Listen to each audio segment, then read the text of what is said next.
English writing section. तो देखो, जैसा कि तुम लोग जानते हो कि राइटिंग सेक्शन के अंदर हमारे पास लॉन्ग राइटिंग टास्क होता है, शॉर्ट राइटिंग टास्क होता है, वेरी शॉर्ट राइटिंग टास्क होता है। इसके अंदर हमारे पास दुनिया भर के टॉपिक होते हैं। आर्टिकल राइटिंग लिखने को आता है, डिबेट राइटिंग लिखने को आता है, स्पीच राइटिंग लिखने को आता है, लेटर राइटिंग अक्सर देखने को मिलती है, स्टोरी राइटिंग देखने को मिलती है, डायलॉग राइटिंग देखने को मिलती है, नोटिस आ जाता है, मैसेज राइटिंग आ जाती है, ईमेल आ जाता है, और भी दुनिया भर के टॉपिक हैं। तो कुल मिलाकर कितने तरह के टॉपिक है? 3 तरह के, long writing task, short writing task और वेरी शॉर्ट राइटिंग टास्क। जिसके अंदर से अब तक शायद मैंने लॉन्ग राइटिंग टास्क करा रखा है, जिसमें मैंने तुम्हें कुछ चुनिंदा टॉपिक करा दिए, मुझे सही तरीके से याद नहीं है, लेकिन जहां तक है मैंने तुम लोगों को लेटर राइटिंग वगैरह कराई होगी, ईमेल वगैरह कराया होगा, या जो भी है डिबेट वगैरह। ठीक है, मुद्दे की बात ये कि कभी कुछ कराता हूं कभी कुछ कराता हूं, लेकिन इसका मतलब ये बिल्कुल भी नहीं है जो टॉपिक एग्जैक्टली मैं तुम्हें करा रहा हूं वही टॉपिक एग्जैक्टली तुम्हारे पेपर में आएगा। अगर ये बात तुम दिमाग में रखकर बैठे हुए हो कि जो स्टोरी मैंने करा दी, या जो लेटर मैंने करा दिया, या जो डायरी मैंने करा दी, बिल्कुल एग्जैक्टली वही चीज तुम्हारे एग्जाम में आएगी, तो तुम गलत सोच रहे हो। जितना भी टॉपिक मैं कराता हूं वो सारा का सारा टॉपिक अक्सर पेपर में देखने को मिलता है और अक्सर एग्जाम में आता रहता है, और जितने भी क्वेश्चंस मैं कराता हूं वो सब अब तक एग्जाम में कभी ना कभी पूछे जा चुके हैं। लेकिन इसका मतलब ये नहीं कि बिल्कुल यही आएगा। आ गया तो अच्छी बात है, और नहीं आया तो क्या करना है।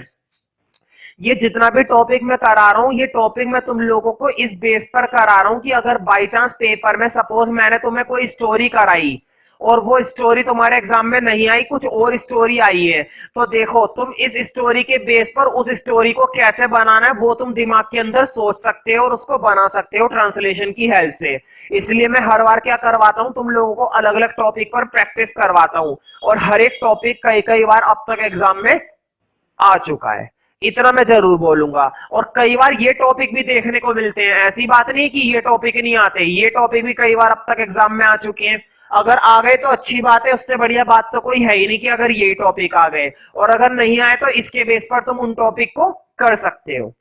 तो समय आ गया है, ज्यादा समय वेस्ट ना करते हुए, स्टोरी राइटिंग टास्क चल रहा था आई थिंक, और स्टोरी राइटिंग टास्क के अंदर मुझे अच्छे से तो याद नहीं कि मैंने तुम लोगों को कितनी स्टोरी करा दी है, एक स्टोरी कराई है या 3 कराई है, 2 कराई है। खैर, मुद्दे की बात ये नहीं कि कितनी करा रही है, हम गिन के नहीं बैठ रहे, मुद्दे की बात ये कि आज कौन सी स्टोरी है। तो आज जो स्टोरी है वो तुम लोगों के पास नोट होना चाहिए, मैं उम्मीद करता हूं, है ना? उम्मीद ही कर सकते हैं भाई, और क्या करेंगे, भवन तो करेंगे नहीं यहाँ पर। तो स्टार्ट करते हैं स्टोरी राइटिंग। ब्रैकेट में देखो वर्ड लिमिट लिखी हुई है 150 टू 200 वर्ड्स, मतलब 150 से लेकर 200 शब्दों तक की तुम्हें क्या लिखनी होती है? स्टोरी।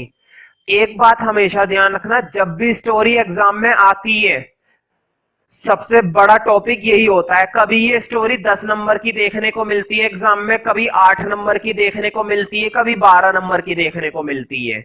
मुद्दे की बात ये नहीं कि कितने नंबर की देखने को मिलती है, मुद्दे की बात ये कि जितनी तुम लिख कर आ रहे हो उतनी वो सही होनी चाहिए बस। बच्चे क्या करते हैं, बच्चे भरने में लगे रहते हैं, एक स्टोरी के अंदर 2-2 पेज 3-3 पेज भर कर आएंगे, और उसके अंदर कितनी तो गलतियां होती हैं। तो ध्यान से सुनो, कम लिखो लेकिन सही लिखो, तब जाकर मार्क्स मिलते हैं। ये नहीं कि तुम भर भर के लिख कर आ रहे हो और उसके अंदर हजारों तो गलतियां हैं, है ना, कुछ मार्क्स नहीं मिलने वाला। थोड़ा लिखो, अच्छा लिखो, हमेशा से मैं ये बोलता आया हूं। तो स्टार्ट करते हैं। आज जो क्वेश्चन तुम लोगों को दिया गया है स्टोरी राइटिंग के अंदर, ये वाली स्टोरी भी अब तक कई बार एग्जाम में पूछी जा चुकी है। देखते हैं जरा। Your teacher has given you a few hints to write a story. तुम्हारे अध्यापक ने तुम्हें कुछ हिंट दी है स्टोरी लिखने के लिए, विद अ सुटेबल टाइटल, एक सुटेबल टाइटल के साथ, for the school magazine. Using this hint develop a story in about 150 to 200 words. इस हिंट का इस्तेमाल करके हमें क्या डेवलप करनी है? एक स्टोरी डेवलप करनी है। बिल्कुल इसी तरह से एग्जाम में आती है, वो एक अधूरी लाइन दे देगा और हमें उस अधूरी लाइन से कंप्लीट स्टोरी डेवलप करनी होती है। पहले पढ़ते हैं कि वो लाइन क्या है। लाइन देखो क्या है, last week I went to the market. पिछले हफ्ते मैं मार्केट गया था या गई थी टू बाय सम बुक्स, कुछ किताबें खरीदने के लिए, ऑन माय बाइसिकल, अपनी बाइसिकल पर। भाई साइकिल पर अक्सर कुछ लोग किताबें खरीदने जाते हैं, न्यूज़पेपर बांटने जाते हैं, जो भी करने जाते हैं, हमें क्या लेना। I placed my bicycle outside the shop, और मैंने अपनी साइकिल, भाई दुकान के अंदर तो घुसाएंगे ही नहीं। आज तुम दुकान के अंदर साइकिल घुसा रहे हो, कल वो दुकान वाला तुम्हें बाहर की तरफ घुसा देगा, ठीक है। तो साइकिल उसने दुकान के बाहर ही खड़ी करी, उसके बाद तुम समझ सकते हो क्या हुआ होगा। सीधी सी बात है भाई, साइकिल तुम दुकान के बाहर खड़ी करके अंदर किताबें खरीदने चले गए और कोई तुम्हारी साइकिल ले गया, है कि नहीं। दिमाग में आ रहा है ना कैसे स्टोरी डेवलप करेंगे। भाई साइकिल चोरी हो गई, सीधी बात है। अब देखो मैं कैसे स्टोरी डेवलप करूंगा, और ये एग्जाम में कई बार आ चुकी है। इट वॉज माई फर्स्ट, सबसे पहले तो कहा रोना रोना पड़ेगा तुम्हें, अपना दुख रोना पड़ेगा कि वो कब साइकिल थी, तुम्हें कब मिली थी, तुम्हारे पापा ने दी थी, है ना। It was my first brand new bicycle, देखो चोरी हो गई तो ब्रांड न्यू है, ये मेरी पहली ब्रांड न्यू बाइसिकल थी, मतलब ब्रांडेड थी और न्यू थी। लास्ट वीक, अब बताना पड़ेगा कब, last week on Saturday afternoon, शनिवार की दोपहर का समय था, afternoon. I went to the market, जब मैं मार्केट गया, या जब मैं मार्केट गई, है ना, लड़की है तो गई और लड़का है तो गया। To buy some books on my bicycle, कुछ किताबें खरीदने के लिए अपनी बाइसिकल पर। भाई बाइसिकल पर ही जाएंगे, हेलीकॉप्टर में तो किताबें खरीदने जाएंगे नहीं, मुद्दे की बात क्या डींगे मारने वाली बात है, ठीक है। इतना अमीर तो हम है नहीं, है ना। या तो हम लोग पैदल जाते हैं या फिर बाइसिकल पर जाते हैं, है ना, या फिर गोदी में जाते हैं, इतने छोटे भी नहीं खैर। I place my bicycle outside the shop, मैंने अपनी बाइसिकल दुकान के बाहर ही खड़ी करी। आई लॉक्ड इट अप, भाई सीधी बात है लॉक ही करेंगे, लॉक कर दी थी मैंने। There were lots of people about, और वहां पर कई सारे लोग थे, भाई भीड़ भाड़ तो होती है। I felt sure it would be fine, मुझे पक्का यकीन था कि ठीक रहेगा, मतलब चोरी होने का चांस ही नहीं क्योंकि इतनी पब्लिक है।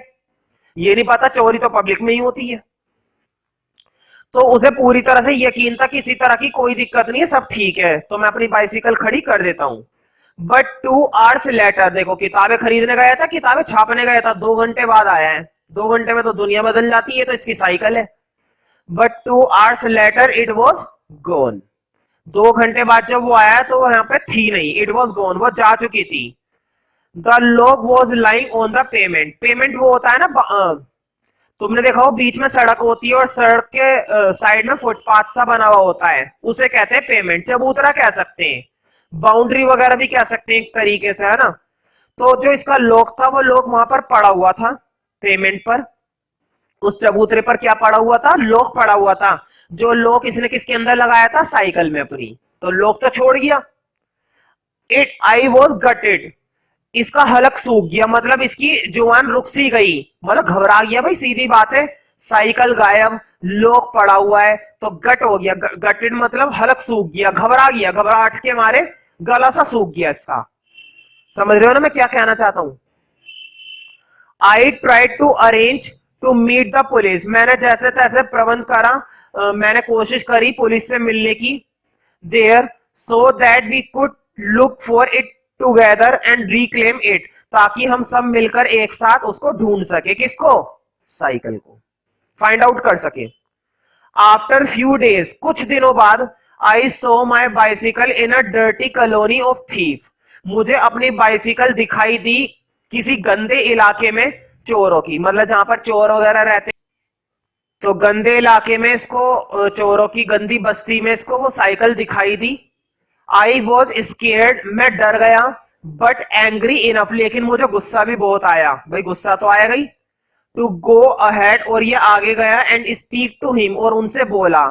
I ask him how much he wanted, मैंने सीधा उनसे पूछा कि तुम्हें कितने पैसे चाहिए, मतलब ये जो साइकिल मेरी चोराई है, क्योंकि वो इतनी आसानी से तो वापस देंगे नहीं भाई। ही सेड ₹3500, उन्होंने बोला हमें 3500 रुपए चाहिए, 3500 रुपए। I told him that it was my bicycle and he could either give it to me or he could wait for the police to arrive. तो मैंने उनसे कहा ये मेरी बाइसिकल है, या तो शांति से चुपचाप मुझे वापस कर दे मेरी साइकिल, या फिर वो इंतजार करे पुलिस के आने का। मतलब मैं पुलिस बुला लूंगा। वो गाना सुना है ना, आंटी पुलिस बुला लेगी, यहां पर ये लड़का पुलिस बुला लेगा। And I would show them my receipt, और उन्हें मैं अपनी रिसीट दिखाऊंगा, मतलब ये जो साइकिल मैंने खरीदी थी मेरी बाइसिकल है, मैं पुलिस को अपनी वो रिसीट दिखाऊंगा और उन्हें यकीन हो जाएगा ये मेरी ही बाइसिकल है और तुम पकड़े जाओगे। तो चोरों से कितनी शराफत से बात कर रहा है। ही turn around and walked away, तो वो तुरंत वहां से घूमे और भाग गए। आई टुक अ डीप ब्रीथ, मैंने गहरी सांस ली। In this way I got my bicycle, और इस प्रकार मुझको वो बाइसिकल मिल गई। अब ऐसे में क्या होता, तुम स्टोरी को और आगे बढ़ा सकते थे कि चोर माने नहीं, चोर लड़ाई पर उतर आए, उन्होंने रिवॉल्वर निकाल ली, लेकिन मैंने भी डटकर सामना करा। मैंने एक को लात मारकर गिरा दिया और मैं वहां से साइकिल लेकर भाग गया। साइकिल लेकर मैं सीधा पुलिस के पास गया, पुलिस स्टेशन गया और पुलिस वालों को सारी बातें बताई। कहने का मतलब ये कि बहुत ही सिंपल स्टोरी आती है, और ये जो मैं स्टोरीज तुम लोगों को कराऊंगा तो इसके बेस पर तुम्हें वो आइडिया अपने आप ही क्या हो जाएगा, डेवलप हो जाएगा। और पेपर में किसी भी तरह की स्टोरी आ जाए, फिर तुम इस स्टोरी को 10 मिनट के अंदर अंदर बना दोगे, सिर्फ 10 मिनट के अंदर।